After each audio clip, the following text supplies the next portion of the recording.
The State of the Union. Can you talk to us about this tone of civility, and is it really possible if the opposition, the Democrat Party, the Obama administration, is really focused on changing the fundamental character of our country? Well, let's start by saying I always believe in the tone of civility in our republic. I mean, I believe that, during the campaign. I believed that forever. I think it's always a good idea to be civil. And I remain committed to that. I don't think that means you compromise on your principles. In essence, I got elected and other people got elected on a very clear set of ideas and principles, and we're going to be true to those.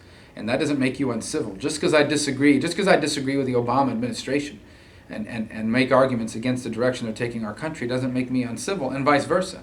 I think where civility gets lost is when you start personally attacking the people, not just their ideas, but attacking the person, or figuring out, as many do in the American political process today, that it's too hard to debate against your ideas and convince people that your ideas are a bad idea and that my ideas are better. So instead of doing that, let me just demonize you. And I think there's a lot of that in politics, and quite frankly, both the left and the right have participated in that. So that's one thing. But I don't think that means you compromise on your principles. Our principles are still our principles. And disagreeing on issues and ideas and being true to the things that people voted for me that's not a lack of civility. I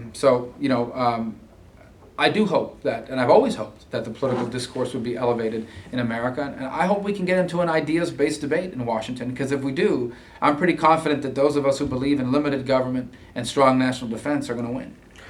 Now, what about this proposal to have both Republicans and Democrats sit together as a Kumbaya Moment, if you would? Personally, a lot of people think that it could be a ploy by Democrats to say, hey, look, the Republicans are also cheering on President Obama, when normally you would see on the TV monitor both Republicans, either they're cheering or not cheering. Yeah, but where you sit in the Congress during the State of the Union is really not relevant. What's relevant is how you're going to vote on the issues the next day. The bottom line is, I'll sit with Bill Nelson for the State of the Union.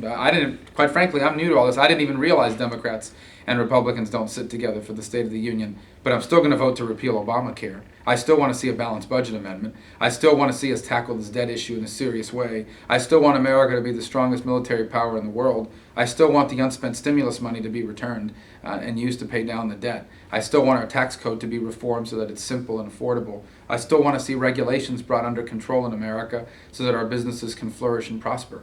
I'm not going to change my position on issues, and I don't, and I think that really is what matters at the end of the day. Now, you mentioned repealing Obamacare.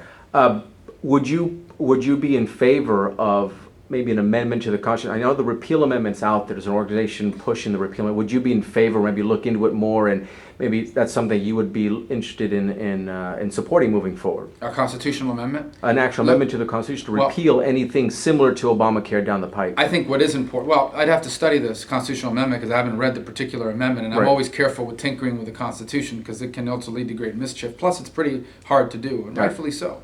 The Constitution as it's written is pretty good right now. It's worked and served. When we have followed it, when our elected officials have stayed true to it, it has served this country very well. And where we've gotten in trouble is when politicians have tried to ignore it or go around it. So I'm always cognizant or always wary of tinkering with the Constitution. I do believe Obamacare should be repealed and replaced.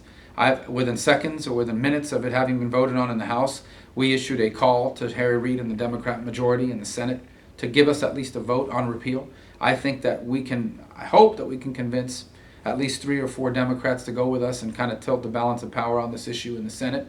In fact, for those of us who are going to be sitting with our Democratic colleagues during the State of the Union, maybe that's a good opportunity to try to convince them that Obamacare is doing tremendous harm to the American economy and that it needs to be repealed and replaced.